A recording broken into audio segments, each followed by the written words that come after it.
All pizzerias do it different. Who uses 24-hour, 48-hour fermentation? We do it 24-hour, 24 to 36 hour. So here we have a dough, and something that people overlook is when you take the dough out of the tray, it's got to come out nice and round. See that?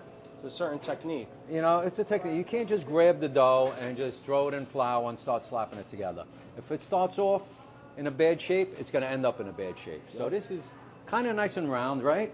You got to take it out with an even distribution. Absolutely, and it's so important. And people say, you know what? It's only about the ingredients. Doesn't matter how you stretch the dough. It matters more so than you think.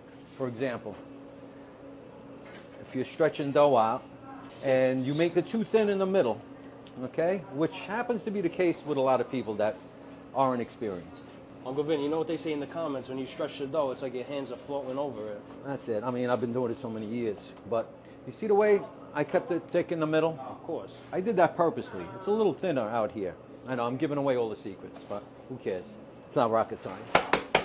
But the reason why I keep it thinner in the middle is so when I'm slapping it like this, it doesn't get too thin in the middle. And people are going to ask, well, does it really matter? I don't, I like my pizza thin.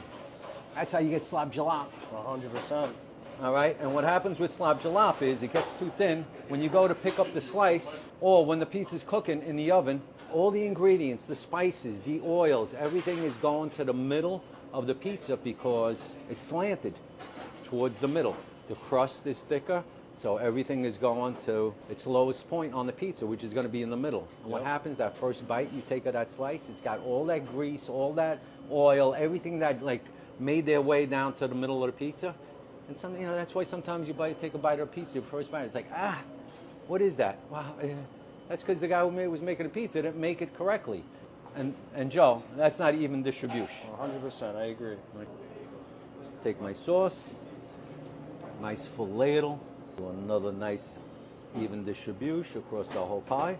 Now, what we do is we have garlic, oil, a little parsley.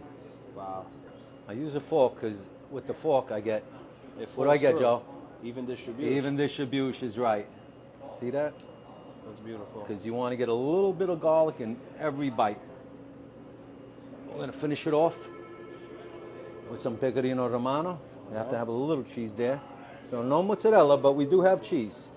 A little olive oil, extra virgin. Wow. And Joe, for good measure, put a little bit more sauce. There you go. Beautiful. Put this in the oven. Give it about 7-8 minutes, Joe. All right. All right, Joe, with the marinara pie, it's important that it's cooked well done. All right? Undercarriage looks good. You know what? It's good. Not good enough. One more minute. All right, Joe, it looks ready. Beautiful. Oh, God, this is going to be so good. I want to put a little oregano on it, just for good measure.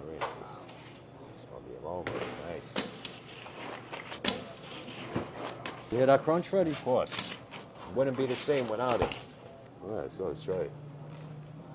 There you go. Look at this. Look at that. Salud. Salud.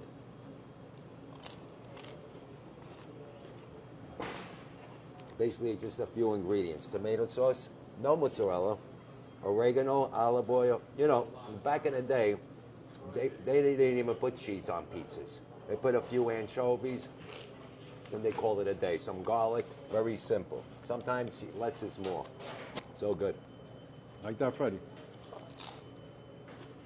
You have my approval. Oh, thank you. Thank you, Freddie. Look at the way that stands up. Yeah, it's nice and stiff. Right? Yeah, that's what she said.